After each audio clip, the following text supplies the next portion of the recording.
નમસ્તે, હું સફીન હસન, પોલીસ અધિક્ષક મહીસાગર જિલ્લો. આપણે સૌ જાણીએ છીએ કે દેશના વિકાસનો આધાર છે સાચી અને સચોટ માહિતી, જેના આધારે સરકાર નવીન કદમ ઉપાડી શકે છે. જેના ભાગરૂપે વસ્તી ગણતરીની શરૂઆત ગુજરાતમાં થવા જઈ રહી છે 1 જૂન 2026ના રોજથી.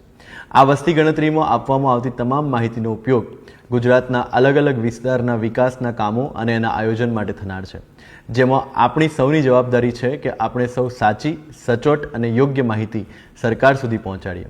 આ વસ્તી ગણતરીની કવાયત ગુજરાતમાં 1 જૂનથી થવાની છે, પરંતુ એની સાથે સાથે સ્વ વસ્તી ગણતરી એટલે કે સેલ્ફ એન્યુમરેશનની શરૂઆત 17 મેના રોજ થવાની છે, જેમાં દરેક નાગરિક ઓનલાઈન પોતાના વિશેની અને પોતાના કુટુંબ વિશેની માહિતી જમા કરાવી શકે છે.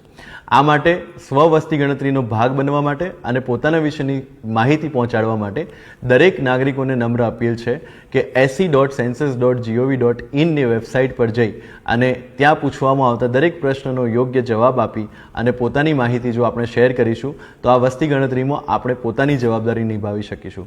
આપણે આશા રાખીએ છીએ કે મહીસાગર જિલ્લાના તમામ નાગરિકો આ ઓનલાઈન સુવિધાનો ઉપયોગ કરી આ કાર્યને વધુ સરળ અને સચોટ બનાવવામાં પોતાનું મહત્વપૂર્ણ યોગદાન આપશે. ફરીથી એકવાર સ્વ વસ્તી ગણતરી સેલ્ફ એન્યુમરેશન se.census.gov.in ની વેબસાઇટ પર જઈને પોતાની અને પોતાના કુટુંબની માહિતી આપણે ભરીએ અને આ વસ્તી ગણતરીની પ્રક્રિયાને વધુ સરળ અને મજબૂત બનાવીએ.